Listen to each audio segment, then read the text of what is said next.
অসম মিজো সীমান্তত মিজোৰ দুৰ্বৃত্তৰ আক্ৰমণত শ্বহীদ হোৱা আৰক্ষী জোৱানক শ্ৰদ্ধা জনাই বাবুল হাজৰিকাৰ কথা আৰু আবৃত্তিৰে কবিতাৰ শিৰোনাম শ্বহীদৰ তেজেৰে।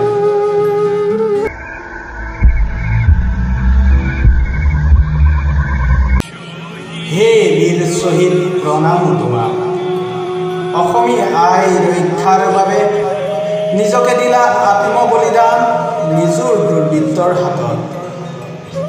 কেতিয়াও নাপাহৰে অসমীয়াই তোমালোকৰ এই নিস্বাৰ্থ ত্যাগ। উজ্জ্বলি থাকাকৈ হে বীৰ শ্বহীদ, আকাশত তৰা নক্ষত্ৰ হৈ। হাত ভৰিৰ দেহ বুলি ভাবি থকা অসমীয়াক মিজোৰ বুলি আজি কৰিলে থকা সৰকা।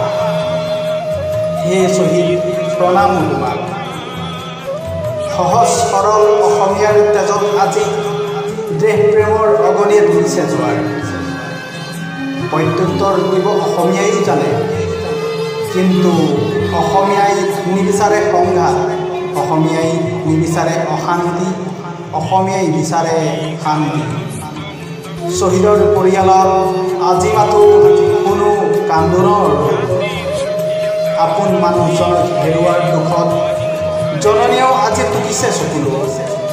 হে শ্বহীদ প্ৰণাম তোমাক, কিমান চলিব আৰু সীমান্ত সংঘাত, কিমান জোৱানে ল'ব লাগিব মৃত্যুক আশয়,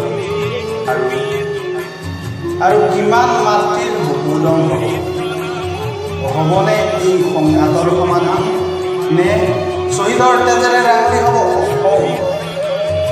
হে শ্বহীদ প্ৰণাম তোমাক, জয় আই অসম।